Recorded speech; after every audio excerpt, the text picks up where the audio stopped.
everybody? We are back. It's been about a good 2 weeks since I've last done a show, but 1 week, the first week, it was all about Spectrum not wanting to see us be great and screwing up my internet service, and then my work has been crazy, but I'm back. I'm feeling pretty good.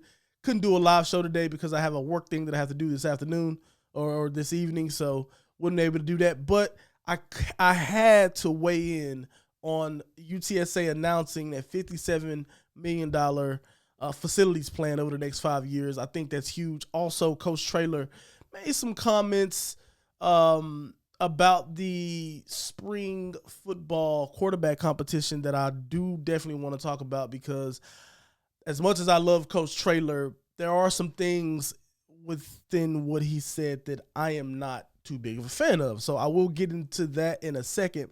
But first, let's talk about this $57 million facilities plan that was announced yesterday. I'll tell you this, there's going to be huge credit that's going to go around, but I will give credit where credit is due. I think Lisa Campos does deserve some credit for doing this. I'm sure she's the one that's having to sell the idea to folks, having to present stuff in front of the board and all those type of things to get this type of stuff improved or approved. So huge credit to the work that her and her team has been doing behind the scenes on getting that done. But but even more of a tip of the cap to President Amy and the institution, and being able to commit to this this stuff over the next 5 years. I think 75% of that $57 million is coming directly from UTSA, the institution, which is huge, right? And I think, there's a lot of fundraising and stuff that still has to be done to make sure this stuff goes smoothly, and then also continue to build upon it, right? We've got some momentum, we got some really good traction, we got some guarantees on the table already, but okay, there's still more and more and more that needs to happen for UTSA to really start being kind of cream of the crop, right? There's other schools that have deeper pockets still, and they have bigger commitments, that we're directly competing with. But I think this is really big. That football pavilion, covered pavilion that Coach Traylor has been talking about since he came here, it's huge. He talked to the media yesterday. He was really, really excited about that. He's really, really happy about that. And in my opinion, moves like this keep a guy like Traylor here. It's not necessarily what he has today, but what can he look forward to, years down the road, right? And I think this type of commitment will fend him off from going to take interviews from some of these other schools, unless there's a UT or A&M that comes knocking at the door. Then you're not going to keep him at all. But he's not going to be taking interviews at U of H if we can continue to build on momentum like this, right? He can continue to get some of the things he wants, because this is the kind of stuff that's going to even in obviously with the new training facilities for basketball teams and football and volleyball teams and things like that. All of that is going to boost their status, boost their recruits and things like that, and just give some real positivity to those programs. But even for UTSA, when recruits come to the school, they look at everything, right? They don't just look at the football facility and stuff like that. They look at everything across the campus, and us having more to show, and for the other sports as well is just huge. I think that's really big, and it ultimately increases everybody. It's going to uplift everybody, and I think that stuff is huge. So huge shout out to all the folks that made the decisions there. Like I said, I've talked ad nauseum about some of the things we like to see more from Lisa Campos, and I've heard stories about things that people have not been very pleased about. But I can tell you this: anybody, regardless on what side of the fence you sit on, I think everybody is going to be happy about what's happened right now. everybody's going to be happy about what's happening right now. So I think, more of this stuff needs to happen. Not done yet, but I think this is another big step that's going to uplift UTSA athletics overall, and that's kind of the goal. So I think in conjunction with that, though, I think the donations need to continue to flow in so we can start getting players paid, and all of that stuff. Because I think right here, the school is putting their money where their mouth is, as as they should be. Honestly, we have a winning football program. We're starting to rise in other programs as well, and I think it's huge. I think it's really really big. So shout out to everybody involved, on getting this stuff done. I would recommend everybody go read that piece that Greg Luca has done. I'm actually trying to get him to come on the show in a few weeks or maybe sometime next month whenever he has time. I think it'd be great to kind of talk to him. He is someone who's been covering the sport covering UTSA pretty closely, and I think he'd be a great person to talk to because it seems like he has been plugged into all of this for a while based on that exclusive that came out from him. So yeah, I think it was huge. I think this stuff is huge. But yeah, I think one of the things too, the $10 million balance of the yeah, you know, there's just a lot in his article that he kind of talks about with annual upticks. I think that stuff is interesting when you talk about where we're spending our money, what we're doing with our money, and those sort of things. With regards to athletics, I think a lot of that stuff is interesting. So I'd recommend you all have a look at that because there's some really helpful information in there, and I think it's huge. But yeah, this stuff is going to be huge, man. This stuff is going to be huge. But I will transition now to the comments made by Coach Traylor, and I would love to hear what you guys have to say in the comments. Make sure you like the video and subscribe to the channel if this is your first time here. Also, you can join the channel as a member, where we're going to be doing exclusive contents and things for members only. And then also, you members get priority on the live chats to get your questions answered, or to even get topics going. But I want to transition to Traylor's comments on the quarterback. So he was basically asked, this was his first season coming in, and there's not a Frank Harris in that quarterback room. And it's a question that we've all been sort of wondering, like, what does the quarterback situation look like? What is the quarterback situation going to look like for UTSA next year? Because 9 times out of 10, your quarterback is going to be a large contributor to a winning football team or a losing football team. And right now, we have Eddie Lee Marburger and we have Owen McCown as the two guys that are competing for a starting job. Coach Traylor was very transparent about his, what that quarterback room is looking at. Excuse me.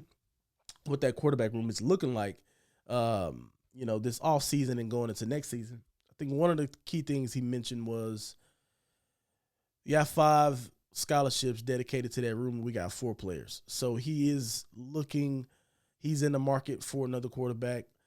And I do think it was great that he talked about an experienced guy who can come in and start. And he also talked about what he told some of those recruits. There's some game film out there to watch on Owen McCown and Eddie Lee Marburger. If you think you're better than them, come here. If not, go somewhere else. I think that is a bold way to operate, but I think that's a good way to operate, right? Because he's going to make sure he's going to get somebody that's going to come in and that's going to, compete for a starting job or not. He's not looking to bring somebody young in to just sit in the room for a few years, because I think he's happy with what he has in his quarterback room for the most part in terms of youth and things like that. So that thing that I've been talking about for a while about, we need a veteran to come in and make sure those guys continue to maintain a high level of play. It's going to be huge. But the thing that really stomped me was he said they're both going to get reps with the ones, and they both have a 1A, 1B type relationship, or a spot right now on the team. And then whenever he was asked about, hey, do you want to make a decision in the spring on who your starting quarterback is going to be, or could this potentially go into fall camp? And his answer to that was, yeah, it could go into fall camp. And heck, we might see both quarterbacks in week 1. Red flag. I can't stand that. I don't like that one bit. No. Listen, I am all for having good talent at the quarterback position. But I am never for us, a coach sitting on the fence and not being able to pick one that you're going to roll with. I don't like that. When we see this type of thing happen every year, every season with a team, how many of those teams have big success? How many of those teams in those situations who haven't committed to a quarterback wins titles, wins championships, wins their conference? That is, I would say none of them, but I'm sure there's an odd case or two where you can find where it works. But that just doesn't work. Anytime I hear a 2-quarterback system or something like that, especially these guys, like, it's one thing if you have a quarterback that comes in sort of that plays what's the guy in the NFL's name for the Saints? Taysom Hill role, right? Where he's coming in to be strictly a runner, right? That's one thing. I don't even like that because it makes your offense predictable in a sense whenever that person goes into the quarterback. But like that to me would be okay. Wouldn't be a preference. That would be okay. But like these guys aren't they don't have that type of situation. These are quarterbacks. They're not running and things like, they're not a utility quarterback, I would say. Obviously quarterbacks are run heavy quarterbacks. My favorite quarterbacks in the league right now are run heavy quarterbacks. But I'm talking about a utility quarterback. I just don't like the sound of that because to me, that would suggest that over the course of that time, neither of those guys have separated themselves in who needs to be better than the other. And I think somebody's going to have to. And I think at some point, and I'm obviously getting ahead of myself a little bit here because it's spring ball, and he has to keep both of those guys motivated because there's a battle. There's going to be a battle from now, until when that last game was over and Frank was done. There's a battle between both of those guys going on from now until we start next season.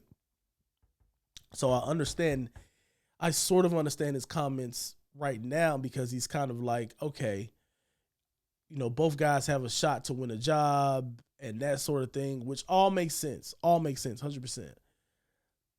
However, I hope that this 1A, 1B, we could potentially see both quarterbacks in week 1. I just hope that that's not the case.